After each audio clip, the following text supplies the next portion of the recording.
তো গায়েস কি অবস্থা, কেমন আছো সবাই? আশা করি ভালো আছো, আমিও ভালো আছি। চলে এলাম নতুন একটা ভিডিও নিয়ে। তো সাভার এত পরিমাণে স্মৃতিসৌধের ভিতরে জ্যাম, যেটা বলার বাইরে। মানে দেখেন শুধু, আমরা দ্বিতীয় গেটে আছি, প্রথম গেটের অবস্থা তো খুবই খারাপ। এখান দিয়ে হবে দাদা, আসেন আসেন বাইরে, আমি মনে হয় বুঝছেন সিরিয়াস।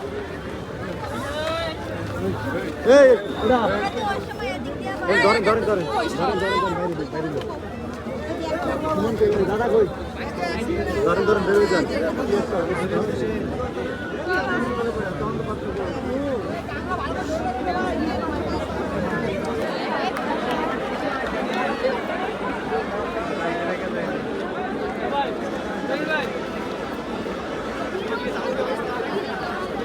ভালো মিষ্টি